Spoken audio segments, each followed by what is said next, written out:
The first order of business in Bozeman was a little bit of packing and arranging, getting ready for the adventure ahead.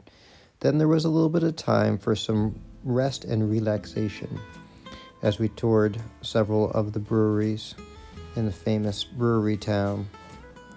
But the thing about Bozeman that's so spectacular is that there are so many amazing views from everywhere, including from the parking lot of the big box stores. You can see some of the 10 mountain ranges that are visible in the area. But if you're thinking about coming to this magical place, you might be a little bit too late. The Californians have arrived. And as I was talking to someone at the bar, he explained that houses that just 2 years ago were $250,000 or $300,000 are at least $650,000 now.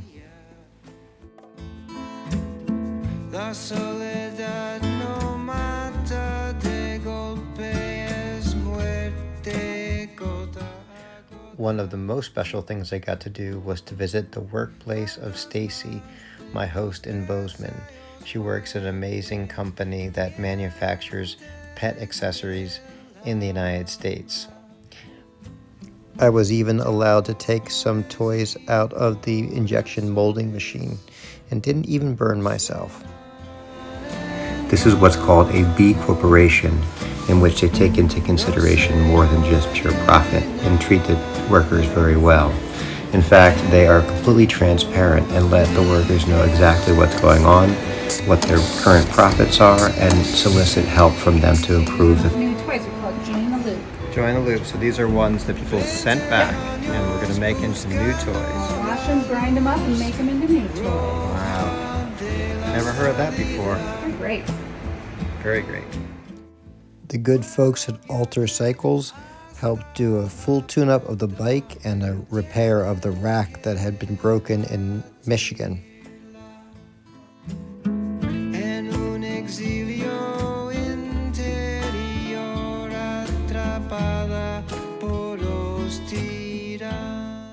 The first day out was no walk in the park, with extremely strong headwinds for most of the trip and several road closures which forced me to add mileage.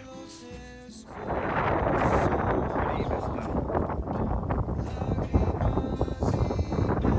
really hard to capture the majesty. Just can't do it.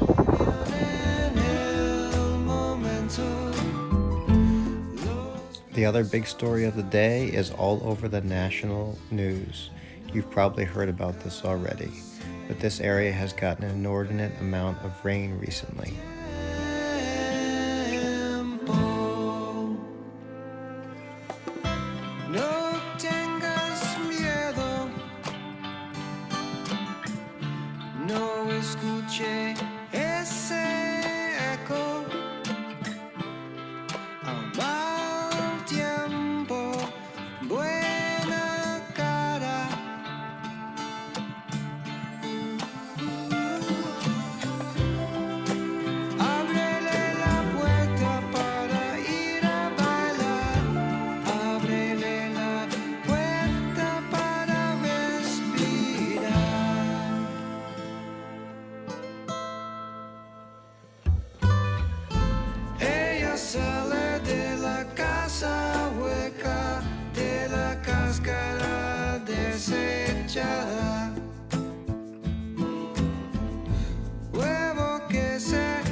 The long day ended in the lovely little town of Tonsend, where I stayed with two married Methodist pastors.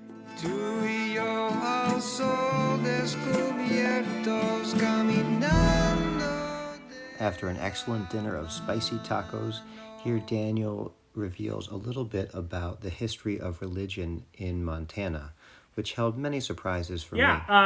So we're talking about some of the kind of the religious makeup of Montana, which really gets into the history here, and where how like Catholicism is probably the biggest by a good margin, and a lot of that's because of the mining history and people coming from all over the world to Butte.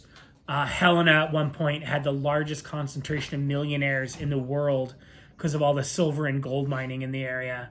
And you really see that when you walk through downtown Helena with all these really beautiful old buildings. But yeah, like Catholicism, tons of people from Ireland, tons of people from Eastern Europe, Central Europe coming over who are Catholic. And then nowadays, most churches, a lot of churches, most towns are going to have a community church or a Baptist church, something like that.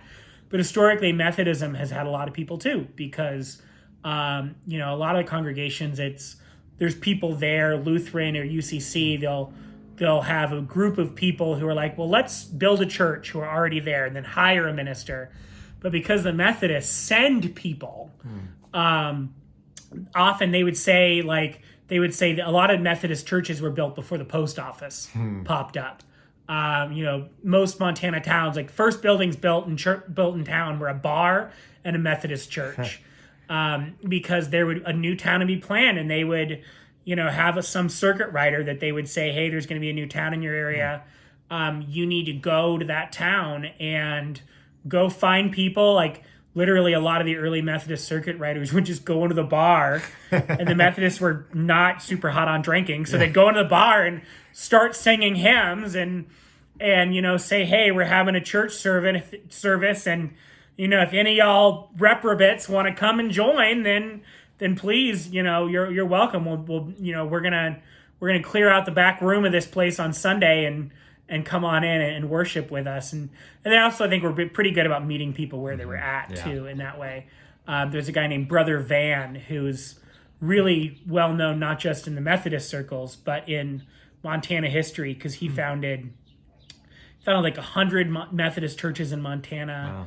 But he also founded a lot of like the nonprofits, universities and hospitals and other things like that were connected to Brother Van putting in the work to found at least some of their predecessors. It's like Intermountain Children's Home here in Helena is now this pretty got a really good reputation for working with folks working with kids who've got a lot of, kind of mental health issues, stuff like that. But it started off where I believe it actually started off where Brother Van helped found an orphanage back in the 1800s, late 1800s. And that was kind of a predecessor that through various mergers built in. So, cool. There's a lot of really interesting kind of that Catholic history, but also a lot of really interesting Methodist history in Montana. Thank you very much. Yeah.